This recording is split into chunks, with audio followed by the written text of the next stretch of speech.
season long of adversity and things happening just got to us, and that wasn't our best effort we put forth. So can't do that. I think in life, the lesson for our players is you only get so many opportunities. I mean, when you talk about the game of football, you don't get many of them. When you add up all the days of preparation and workouts and practice and everything else, you only get a handful of opportunities. You need to make the most and take advantage of all of them. And we did not do that today. Take a question. Start with Don in the front. DJ, as a coaching staff, can you use a loss like this as motivation going into the winter, as much as to push a team as much as a bowl game? Possibly, I don't know. There's a lot of motivating. I think the great part for me, and I'm ready to get started right now for next season, because I think we have a really good football team with guys that do things the right way, and we're going to get prepared and make sure nothing of this ever happens again. Yeah, DJ, when you look back at how the season started at Texas, and then you have a final day like this, has this maybe been one of the more unpredictable years you've had in football? And how difficult is it to bookend a season like that? Yeah, it's like two different seasons. That Texas game feels about 8 years ago right now. So I don't know. We definitely had a plan, had a mindset, had a culture and a team built, but we get hit pretty hard with injuries at one spot. Obviously, you lose your two quarterbacks in the first 9 quarters of the season. I think you can ride emotion a little bit. We rode that when we go to Minnesota and respond and play, but it just wore on us, and we slowly just deteriorated. So yeah, it is. But I think we have. I know we have a tremendous team coming back, but the mind is a powerful thing, man. It is a powerful thing we talk about all the time. And so you can take a guy that is capable athletically of doing a certain thing. If his mind is not connected and not right, it doesn't matter. And as a team, we've allowed, and it's been more and more. Our circumstances, our situation define how we play. You can't do it. Can't do it in football, or really anything else for that matter. You got to take control of your mind. Coach, you've talked about some of the life lessons that football teaches you. Can you share a little bit of the life lesson that you shared with the guys after the season, and if there's any life lessons this difficult year has taught you?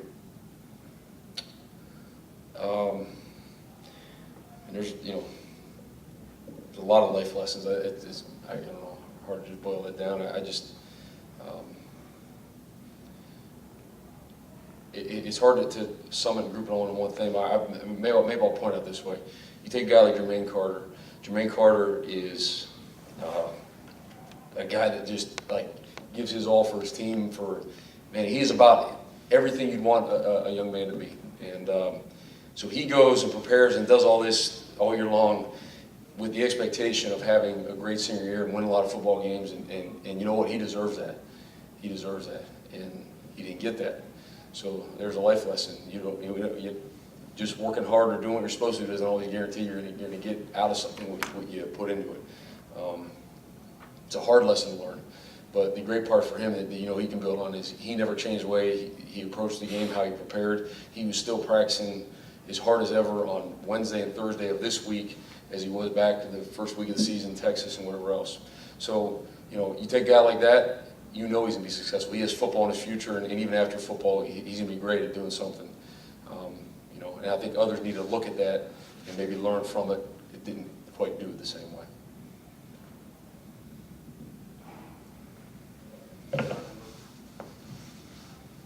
DJ, is it hard to balance what happened today in terms of the outcome of the game with what DJ Moore accomplished over the course of the season? Yeah, there's another guy could probably say all the same things about him as I know I could, as Jermaine. Those guys are they're studs. DJ Moore is a stud. Nothing affects him in terms of his circumstance and where he's at and what's the situation. And nothing affects him. He just is who he is. He's accountable to his team, to his coaches, always ready to perform.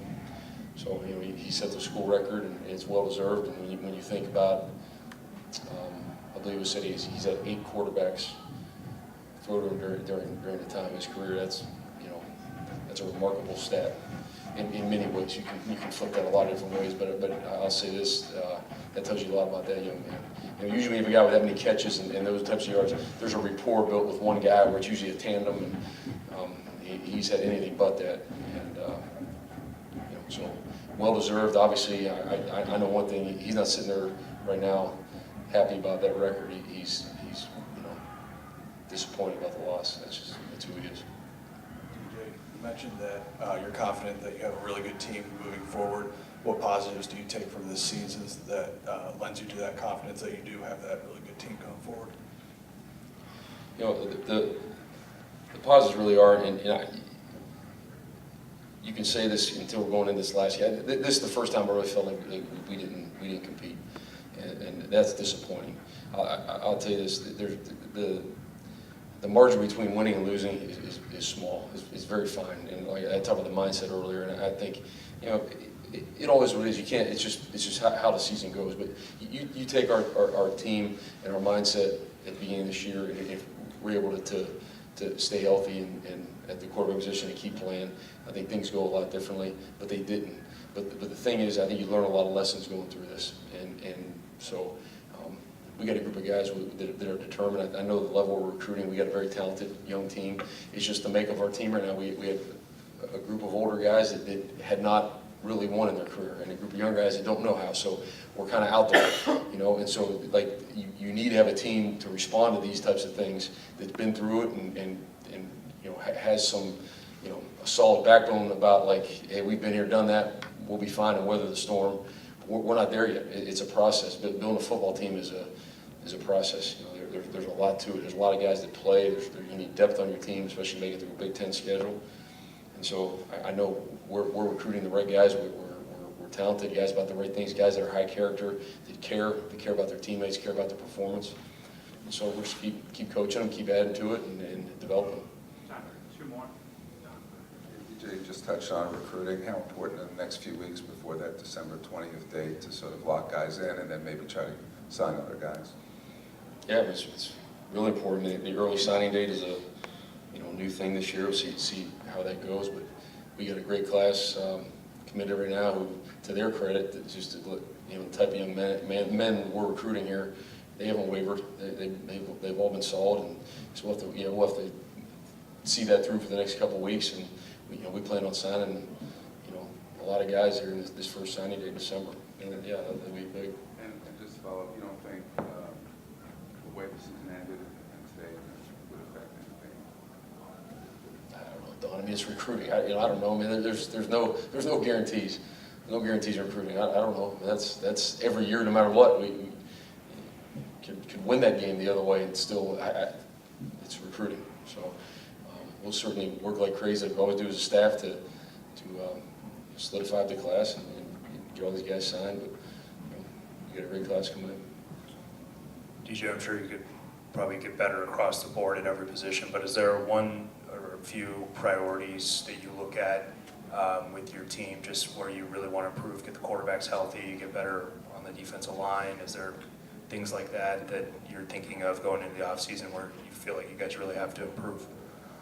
Yeah, I mean, we got to improve as a team overall. A specific position or area, I mean, that's all for us to examine and look back. I mean, right now, we have our numbers built for recruiting. We know where we need guys based on numbers and all that. But in terms of evaluation by position, we'll have time here now to look back and really evaluate the season and what was good, what was bad, what needs fixed.